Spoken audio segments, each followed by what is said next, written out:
ونؤمن به ونتوكل عليه ونعوذ بالله من شرور أنفسنا ومن سيئات أعمالنا من يهده الله فلا مضل له ومن يضلله فلا هادي له ونشهد أن لا إله إلا الله ونشهد أن محمدا عبده ورسوله أما بعد فقد قال الله تبارك وتعالى في القرآن المجيد والفرقان الحميد أعوذ بالله من الشيطان الرجيم بسم الله الرحمن الرحيم إن عدة الشهور عند الله 12 شهرا في كتاب الله يوم خلق السماوات والأرض منها 4 حرم ذلك الدين القيم فلا تظلموا فيهن أنفسكم صدق الله العظيم. اللهم صل على سيدنا محمد وعلى آل سيدنا محمد وبارك وسلم. اللهم صل على سيدنا محمد وعلى آل سيدنا محمد وبارك وسلم. اللهم صل على سيدنا محمد وعلى آل سيدنا محمد وبارك وسلم.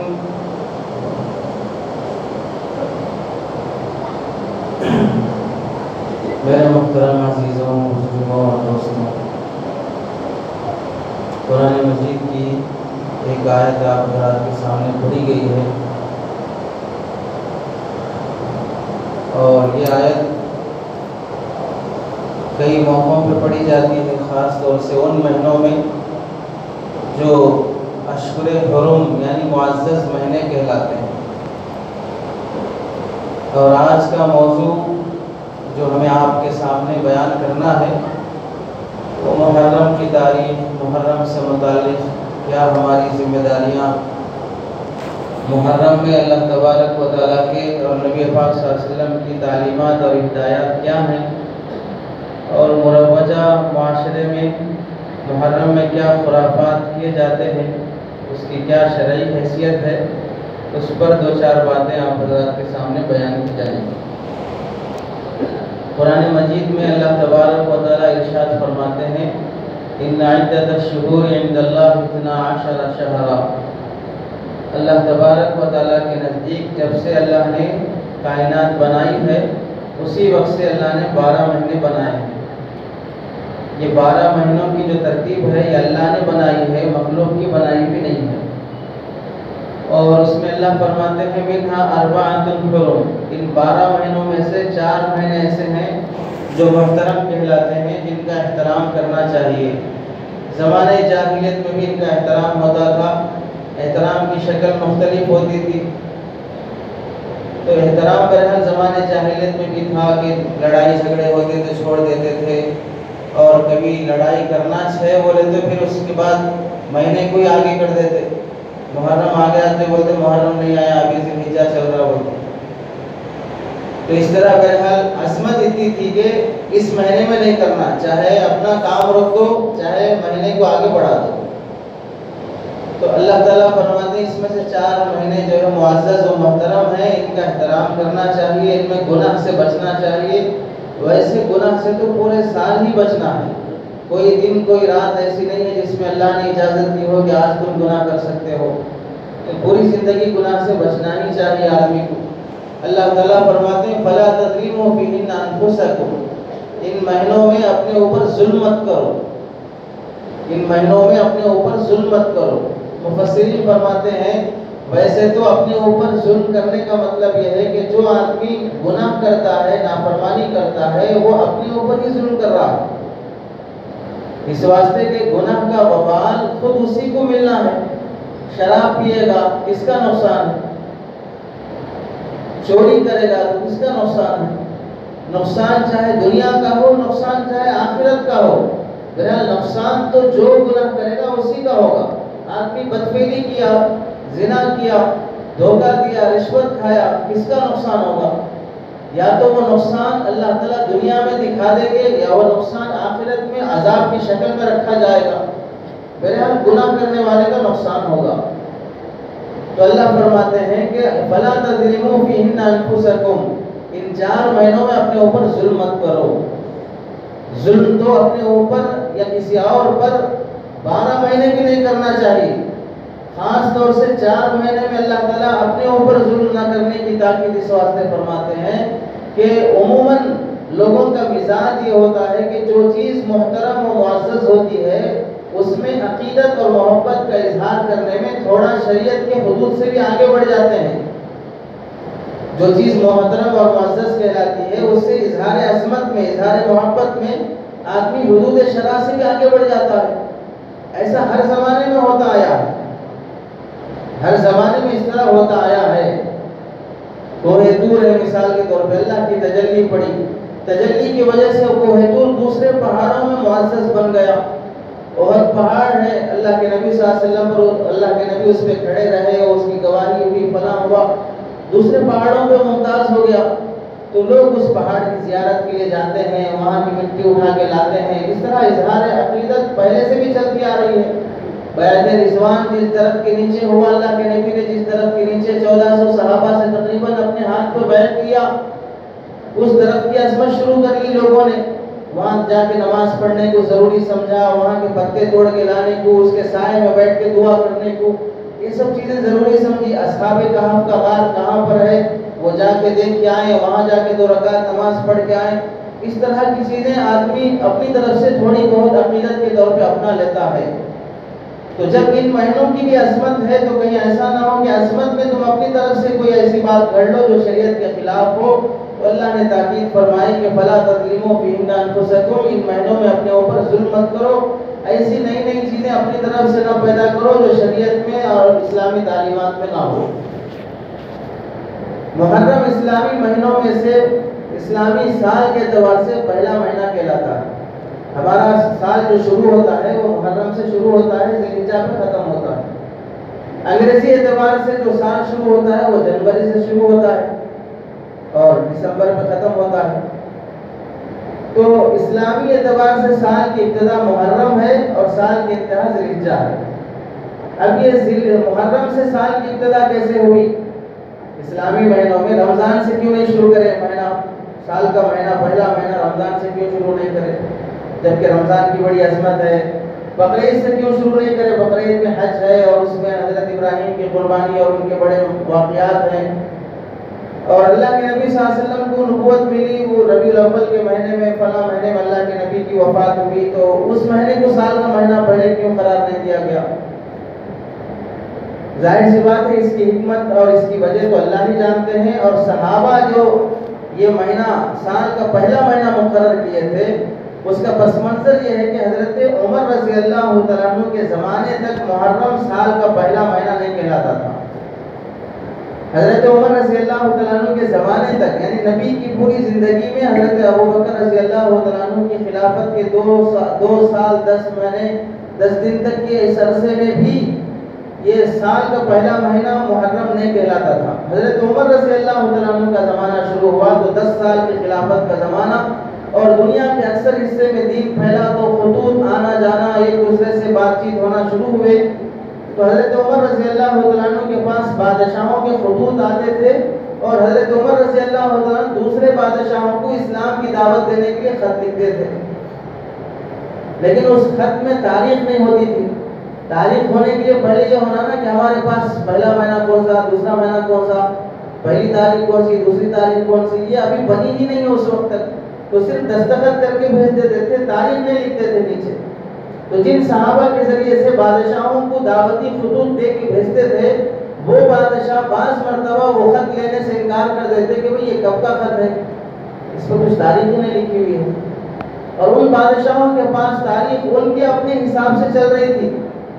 جیسے ابھی ہندوستان میں جنوری کا جو مہینہ شروع ہوتا ہے وہ عیسائیوں کے اعتبار سے ہے، اور بعض ہندو مذہب کے بھائیوں کے اندر مہینہ جنوری سے نہیں شروع ہوتا ہے، وہ کسی اور مہینے سے شروع کرتے ہیں۔ تو وہ بادشاہ اپنے حساب سے مہینہ شروع اور مہینے کی آخر وہ طے کر کے رکھے تھے، تو تاریخ نہیں تھی تو وہ لینے سے انکار کر دیتے۔ تو صحابہ نے آ کے سنایا کہ وہ تاریخ نہیں ہے تو آپ کا خط قبول نہیں ہو رہا ہے۔ اور بعض مرتبہ ایسا بھی ہوا کہ حضرت عمر رضی اللہ تعالیٰ عنہ کسی معاملے کا فیصلہ کیے، کوئی مقدمہ ایسا تھا، فیصلہ ہو گیا، بعد میں پھر اس مقدمے کی یاد دہانی کرائی گئی تو صحابہ نے فرمایا کہ آپ شعبان کے مہینے میں یہ فیصلہ کیے تھے۔ حضرت عمر نے پوچھا کون سا شعبان؟ جو گزرا وہ شعبان، اس سے پہلے کا شعبان، اس سے پہلے کا شعبان، کون سا شعبان؟ کس سال کا شعبان؟ اب سال کا شعبان طے ہونے کے لیے ابھی تاریخ طے نہیں ہوئی ہے۔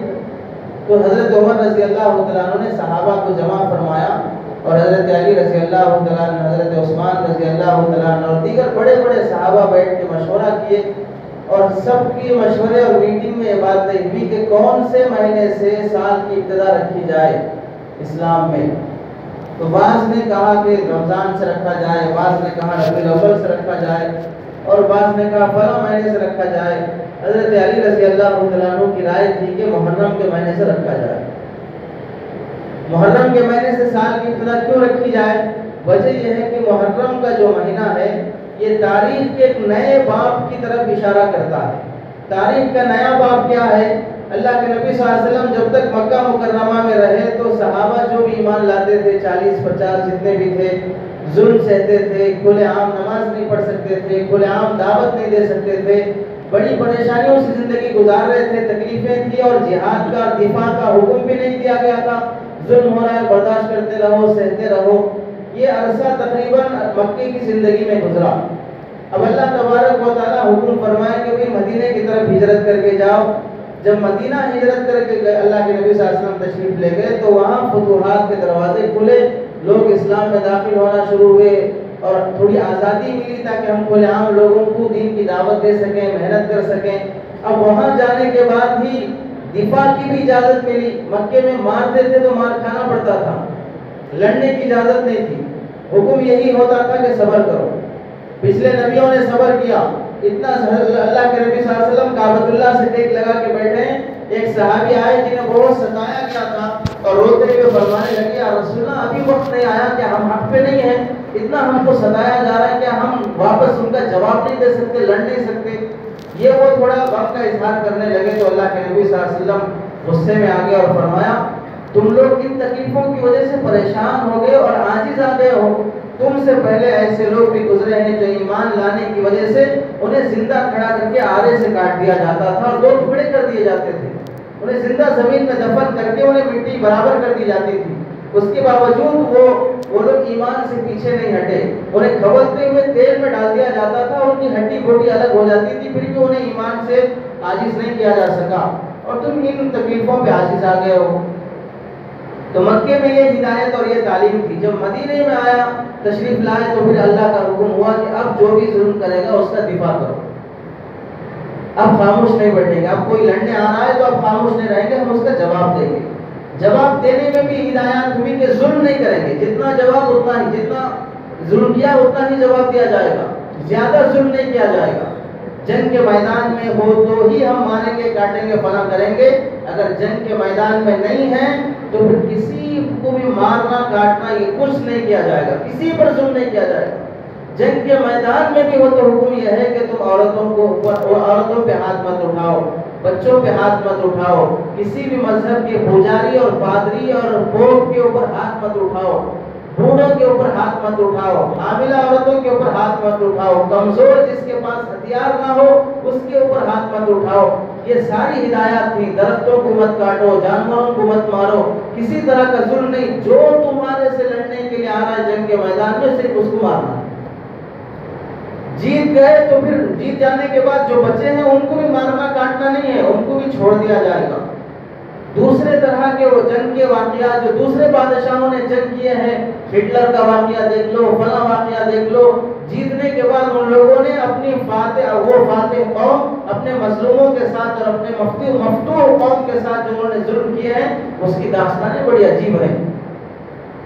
تو مدینہ آنے کے بعد اللہ کے نبی صلی اللہ علیہ وسلم کو تھوڑی تقویت ملی اور دین کا مرکز مدینہ بنا، اور وہ مدینہ آنا محرم کے مہینے میں تھا، وہ مدینہ تشریف لانا محرم کے مہینے میں تھا، ہجرت محرم کے مہینے میں ہوئی، تو محرم کے مہینے سے دین کی کا ایک نیا باب ہمیں ملتا ہے، دین یہاں سے پھیلتا ہے، اور اپنا گاؤں چھوڑ کے، مکہ چھوڑ کے، اپنے بیوی بچوں کو، سب کو جو کچھ جہاں 50 سال تک زندگی گزارے ہیں وہ سب کچھ چھوڑ کے جانا پڑ رہا۔ ظاہر سی بات ہے جو آدمی اپنا وطن چھوڑ کے، اپنا گھر چھوڑ کے کسی دوسرے گاؤں ملک جا رہا ہو، وہاں کوئی اس کا سہارا نہ ہو، کوئی انتظام نہ ہو، تو کتنی پریشانی ہوتی ہے، لیکن دین کی خاطر یہ چھوڑا گیا ہے۔ تو ایک تاریخ کا، ایک قربانی کا ایک نیا باب ملتا ہے، اور مہینے کی ختم رکھی گئی ذی الحجہ پر، اور ذی الحجہ میں بھی قربانی کی تاریخ کا ایک باب ہے۔ حضرت ابراہیم نے اپنے بیٹے اسماعیل کو ذبح کر کے دکھایا تھا، اللہ نے اس قربانی کو قبول فرمائی تھی۔ مہینے کے ختم پر حضرت ابراہیم کی قربانی جو اپنے اس بیٹے اسماعیل پر ہوئی تھی، اور مہینے کے شروع میں اللہ کے نبی صلی اللہ علیہ وسلم اور صحابہ کی قربانی جو اپنا گاؤں وطن چھوڑ کے، گھر بار چھوڑ کے مدینہ تشریف لائے تھے۔ تو سال کی ابتدا اور انتہا دین کی قربانی کا ایک اشارہ دیتا ہے، اس واسطے حضرت عمر رضی اللہ تعالیٰ عنہ نے سال کی ابتدا کو محرم کا مہینہ قرار دیا اور اس پہ فیصلہ ہوا۔ تو محرم ہماری اسلامی تاریخ کا پہلا مہینہ ہے، یہاں سے ہماری زندگی کا ایک سال شروع ہوتا ہے، اور اس پر ہماری زندگی کا ایک سال ختم ہوتا ہے۔ تو جس طرح جنوری آنے پر لوگ ہیپی نیو ایئر مناتے ہیں، نئے سال کی مبارکبادی دیتے ہیں، کیک کاٹتے ہیں، اور بعض جگہ شراب کی محفلیں ہوتی ہیں، اور الٹی سیدھی بندروں کی حرکتیں کی جاتی ہیں۔ کیوں کی جاتی ہیں وہ ساری حرکتیں؟ اس واسطے کہ جو مہینہ شروع ہو رہا ہے ان کا، وہ جنوری سے شروع ہو رہا ہے، اور جنوری کا اصل جو فل فارم ہے وہ جانوری، یعنی ایسے کام کرو جو جانور کرتا ہے۔ تو وہ جو تاریخ آتی ہے، رات کے 12 بجتے ہیں، جس میں تاریخ بدلنی ہے، دسمبر کا یہ مہینہ ختم ہوگا اور رات کے 12 بجے جنوری کا پہلا دن شروع ہوگا۔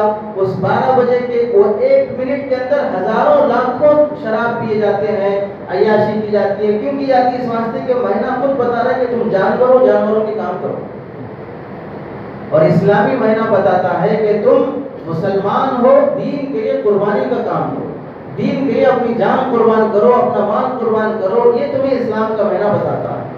اور اس مہینے میں جب بھی یہ مہینہ آتا ہے تو عموماً حضرت حسین رضی اللہ عنہ کی شہادت تازہ ہو جاتی ہے، مسجدوں میں، بیانات میں، جلسوں میں، ہر موقع پر حضرت حسین رضی اللہ عنہ کی شہادت کے تذکرے ہوتے ہیں۔ اس مسجد میں بھی 2-4 بار ہو چکے ہیں، لیکن آئندہ نہیں ہوں گے۔ آئندہ حضرت حسین رضی اللہ عنہ کی شہادت کا قصہ بیان نہیں کیا جائے گا، اتنا سن چکے ہیں، بچے کو یاد ہو گیا، بار بار جو بولی ہوئی بات ہے وہی تھوڑی بولتے رہیں گے۔ اور دوسری بات یہ ہے، حضرت شاہ ولی اللہ محدث دہلوی رحمۃ اللہ علیہ نے لکھا ہے، کسی بھی صحابی، تابعی، کسی کی بھی شہید ہونا، شہادت کوئی بری چیز ہے، اللہ کے راستے میں شہید ہونا کوئی غم کی بات ہے، اللہ کے راستے میں شہید ہونا تو اتنی بڑی نعمت ہے۔ سرکار دو عالم صلی اللہ علیہ وسلم فرماتے ہیں، وَدِدْتُ أَنْ أُقْتَلَ فِي سَبِيلِ اللَّهِ ثُمَّ أُقْتَلْ، میری تمنا ہے کہ میں اللہ کے راستے میں شہید ہو جاؤں، پھر اللہ مجھے زندہ کرے، پھر شہید ہو جاؤں، پھر زندہ کرے، پھر شہید ہو جاؤں۔ 3 بار اللہ کے نبی صلی اللہ علیہ وسلم نے شہادت کی تمنا کی ہے، سرکار دو عالم صلی اللہ علیہ وسلم۔ حالانکہ نبی کے اوپر تلوار اٹھانے والا جہنمی ہونا طے ہے، جو نبی کو مارے وہ بھی جہنمی، اور نبی جس کو مارے وہ بھی جہنمی۔ اللہ کے نبی تمنا کرتے ہیں مجھے اللہ شہادت دے۔ اور ایک حدیث میں ہے کہ جنتی جنت میں جانے کے بعد جنت سے واپس آنے کی کوئی تمنا نہیں کرے گا، اگر کوئی کرے گا تو وہ شہید کرے گا کہ اللہ مجھے واپس بھیج دے، میں تیرے راستے میں پھر قربان ہونا چاہتا ہوں، اس واسطے کہ تیرے راستے میں جان دینے کا مزہ جنت میں بھی نہیں مل رہا، وہ مزہ اللہ کے راستے میں جان دینے کا ہوتا ہے۔ تو جو اللہ کے راستے میں شہید ہو گیا، اس کی شہادت پہ غم منانا کیا مطلب؟ اس کی شہادت پہ ماتم کرنا کیا مطلب؟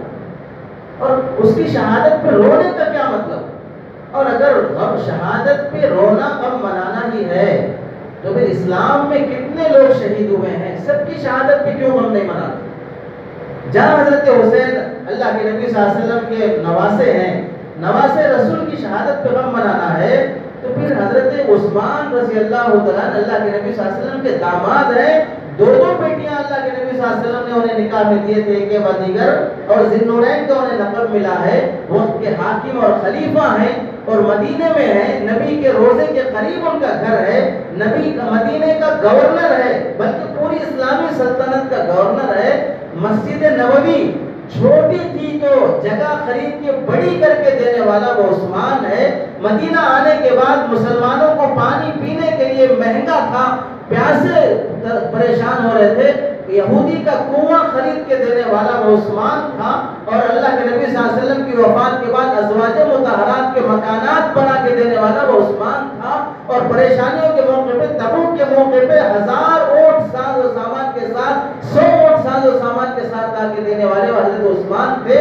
اتنا جان مال اللہ کے راستے میں لٹائے۔ اللہ کے نبی صلی اللہ علیہ وسلم نے حضرت عثمان کی سخاوت کو دیکھ کر یہ فرمایا کہ اب وہ جو سونے کے سکے موٹے تھیلے میں بھر کے جو لا رہے تھے، اٹھا نہیں پا رہے تھے، تو اللہ کے نبی صلی اللہ علیہ وسلم وہ منظر دیکھ رہے ہیں، عثمان سونے کے سکے تھیلے میں ڈال کے لا رہے ہیں، اٹھا نہیں پا رہے، ادھر سے ادھر ہوتے ہوئے لا رہے ہیں، نبی کے سامنے لا کے ڈالا، چمکتے ہوئے سونے کے دینار اللہ کے نبی نے ہاتھوں میں لے کے ادھر سے ادھر کر رہے ہیں اور فرما رہے ہیں آج کے بعد عثمان اگر کوئی نیک عمل نہیں بھی کیا تو بھی اس کے لیے جنت ہے۔ کوئی نیک عمل نوافل میں سے، کوئی نیک عمل نہ کیا نوافل میں سے، تو بھی اس کے لیے جنت ہے۔ اتنا جن کا احساس ہو، جن کی قربانیاں ہو، مدینے میں صحابہ کی موجودگی میں ان کے اپنے گھر میں ایک ہفتے تک پانی بند کر کے، پانی لے جانے کے لیے حضرت علی حضرت حسین آتے ہیں تو ان کے مٹکے توڑ دیے جاتے ہیں۔ پیاسا گھر میں مدینے میں ان کو شہید کیا گیا، پھر حضرت حسین کی شہادت کا غم کیوں نہیں مناتے؟ کیا ان کی شہادت غم کی چیز نہیں ہے؟ حضرت حمزہ رضی اللہ عنہ کی شہادت پہ خود اللہ کے نبی صلی اللہ علیہ وسلم غمزدہ ہوئے، سینہ چاک کیا گیا، اعضاء الگ الگ کیے گئے، دل اندر سے نکالا گیا، کلیجے کو چبانے کی کوشش کی گئی، اتنا ہوا کہ اللہ کے نبی صلی اللہ علیہ وسلم تقریباً 70 مرتبہ جنازے کی نماز پڑھی حضرت حمزہ کی۔ شہید ہو کے 7 سال ہو گئے، احد میں شہید ہوئے تھے۔ فتح مکہ جب ہوا 10 ہجری میں، اس وقت جب وحشی رضی اللہ تعالیٰ اسلام لے کے آتے ہیں، 7 سال 8 سال ہو گئے شہید ہو کے، غم اب بھی تازہ ہے۔ وحشی جب آ رہے ہیں تو اللہ کے نبی فرما رہے ہیں وحشی تھوڑا بتاؤ تم نے میرے چچا کو کیسے شہید کیا؟ اور حضرت وحشی کہتے ہیں میں طبقات ابن سعد کی روایت ہے، میں بیان کرتے جا رہا ہوں اور اللہ کے نبی کی آنکھوں سے آنسو گرتے جا رہے ہیں اور نبی چہرہ جھکا کے روتے جا رہے ہیں۔ واقعہ شہادت کا پورا ختم ہوا تو اللہ کے نبی صلی اللہ علیہ وسلم نے فرمایا کہ وحشی تم میری نظر سے دور چلے جاؤ، میرے چچا کی یاد آتی ہے تو کہیں ایسا نہ ہو کہ میں تمہارے حق میں کوئی بد دعا نہ دے دوں۔ تو حضرت وحشی مدینہ چھوڑ کے چلے گئے اللہ کے نبی صلی اللہ علیہ وسلم کی حیات میں۔ تو یہ سب شہید ہیں۔ حضرت حسن رضی اللہ عنہ کو زہر دے کے مارا گیا، اور زہر دے کے جو مارا جاتا ہے وہ بھی شہید ہے۔ تو یہ سب لوگ بھی شہادت کے اللہ کے راستے میں شہید جان قربان کیے ہیں۔ تو شہادت پہ غم کرنا نہیں چاہیے، پہلی بات تو کرنا ہی ہے، تو یہ سب شہید ہیں۔ حضرت عمر رضی اللہ عنہ بھی شہید ہیں، حضرت علی رضی اللہ عنہ بھی شہید ہیں، سب کو شہید کیا گیا ہے۔ تو شہادت غم کی چیز نہیں ہے۔ اگر غم کی چیز ہوتی تو پھر ایسی چیز کی تمنا نبی نہ کرتے اور صحابہ نہ کرتے، اور کرنا ہی غم کرنا ہی تو پھر سب کی شہادت پہ کرنا چاہیے۔ حضرت شاہ ولی اللہ محدث دہلوی رحمۃ اللہ لکھتے ہیں کہ محرم کے مہینے میں واقعہ حسین اور شہادت حسین کو خاص کر کے بیان کر کے غم منانا، رونے کا اظہار کرنا، واویلا کرنا، ماتم کرنا، یہ ساری چیزیں حرام اور ناجائز ہیں۔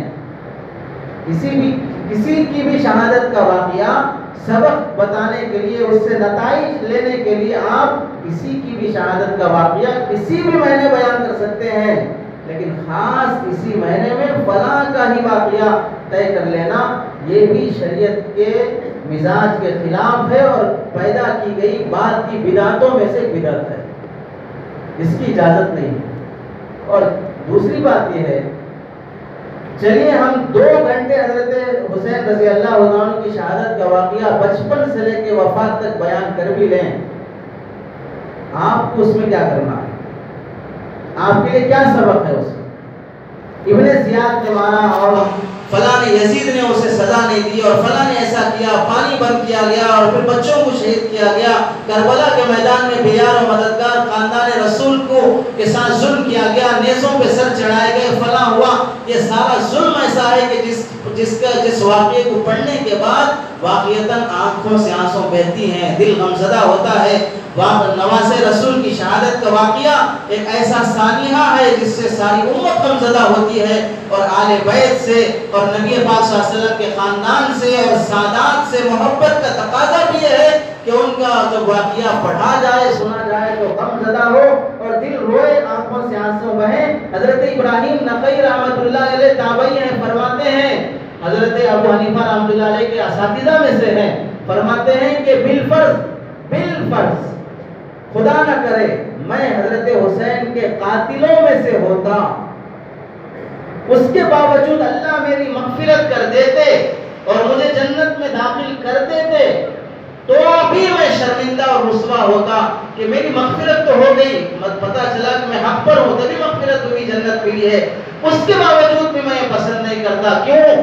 وجہ یہ ہے کہ میں جنت میں نبی کے سامنے اپنا منہ کیسے دکھا سکوں، نبی کو اپنا چہرہ کیسے دکھاؤں کہ میں اللہ کے نبی کے نواسے کو شہید کیا ہوں۔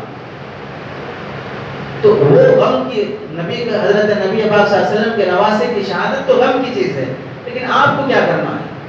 آپ یزید کو مارنے جائیں گے، یزید کے خاندان کو جیل بھیجنے کے لیے آپ جائیں گے، آپ کیا کریں گے؟ آپ نے ایک نئی بدعت شروع کر لی۔ کیا نئی بدعت شروع کر لی؟ 10 محرم کو آپ شربت پلانا شروع کر لیے۔ کیا کہتے ہیں کہ ہم یہ شربت پلائیں کہ تمہاں حضرت حسین کی پیاس بجھے گی۔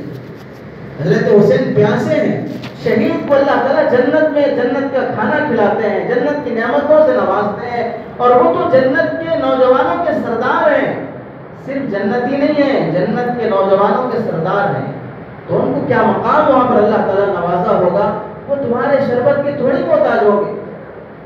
حضرت حسین کے نام پہ کھانا کھلاتے ہو اور یہ کہتے ہو کہ اس کا ثواب حضرت حسین کو ملے گا۔ حضرت حسین تمہارے ثواب کے محتاج ہیں، وہ تو شہید ہیں، ان کے خون کا خطرہ زمین پہ گرنے سے پہلے اللہ نے ان کے ساری گناہ بخش دیا ہے، اور ان کے گناہ بھی کیا ہوں گے، وہ تو نبی کے نواسے ہیں، نبی نے ان کے دائیں کان میں اذان دی ہے، نبی نے ان کے بائیں کان میں اقامت دی ہے، اور ان کا پہلا لقمہ نبی کے لعاب مبارک سے کھجور چبا کے اللہ کے نبی نے ان کے زبان پر اللہ کے نبی نے اپنا لعاب رکھا ہے۔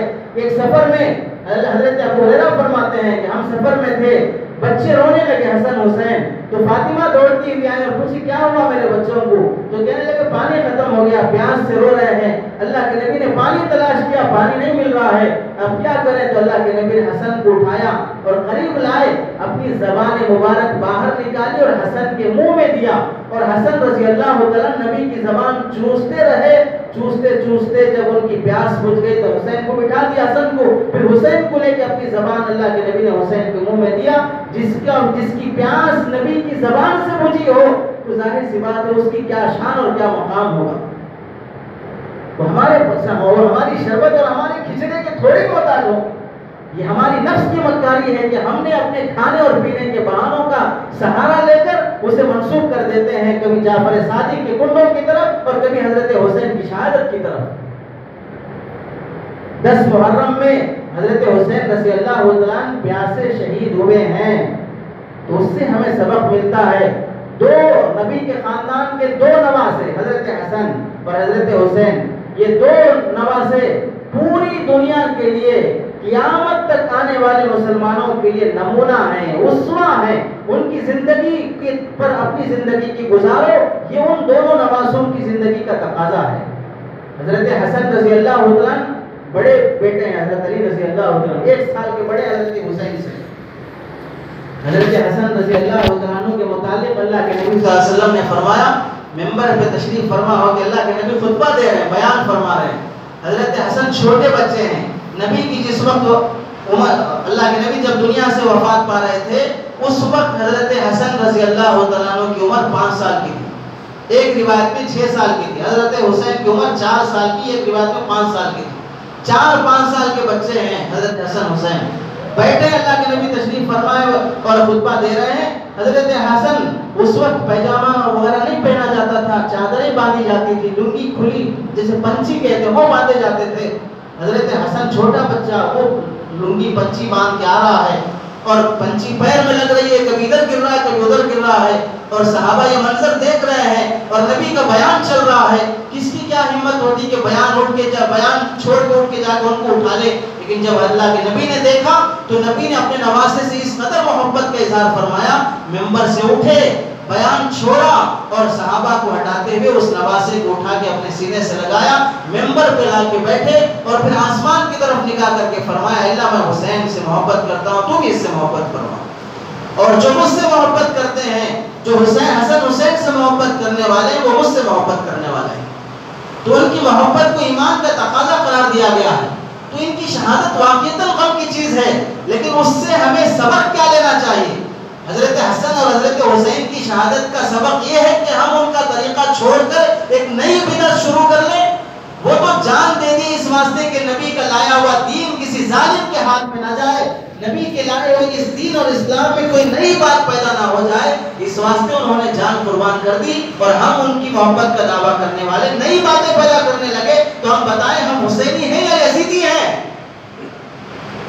حسینی ہوں تو پھر حضرت حسین کے نقش قدم پہ چلیں گے، اگر یزیدی ہوں تو پھر یزید کی طرح نئی نئی باتیں اپنے دین میں گھڑ کے پیدا کریں گے. حضرت حسن رضی اللہ عنہ کے بارے میں اللہ کے نبی نے فرمایا، امید ہے کہ میرا یہ بچہ نواسا، جسے عرب میں نواسے کو بھی بیٹا کہتے ہیں، میرا یہ بیٹا آگے اللہ تبارک آگے اس بچے کے ذریعے سے مسلمانوں کی دو جماعتوں میں، مسلمانوں کے دو گروہ میں محبت اور اتحاد کا ذریعہ اور سبب بنائے گا. مسلمانوں کی دو جماعتیں جو آپس میں ایک دوسرے سے جنگ کر رہی ہیں، اللہ تعالیٰ اس نواسے کو ذریعہ بنا کے ان دونوں کی جنگ کو ختم کرا کے اتحاد پیدا کرے گا. اللہ کے نبی نے پیشن گوئی فرمائی. حضرت علی رضی اللہ عنہ کی وفات کے بعد حضرت معاویہ رضی اللہ عنہ ملک شام میں خلیفہ بنے اور یہاں مدینے میں کثیر تعداد بقیہ صحابہ و تابعین اور تبع تابعین کی حضرت حسن رضی اللہ عنہ کے ہاتھ پر بیعت ہو کر، روایتوں میں لکھا ہے کہ حضرت حسن کے ہاتھ پر اتنی کثیر تعداد میں لوگ بیعت کیے کہ وہ فوج حضرت حسن سے دیکھ کر آخری ممبر تک دیکھا جائے گا تو کبھی تصور نہیں کیا جا سکتا. اگر یہ ساری فوج اگر میدان میں آ جائے تو ان کا دشمن ہارے بغیر اپنا میدان چھوڑ نہیں سکتا. اتنی کثیر تعداد کی فوج حضرت حسن رضی اللہ عنہ کے ساتھ، اور جا رہے ہیں ملک شام حضرت معاویہ رضی اللہ عنہ سے جنگ کرنے کے لیے.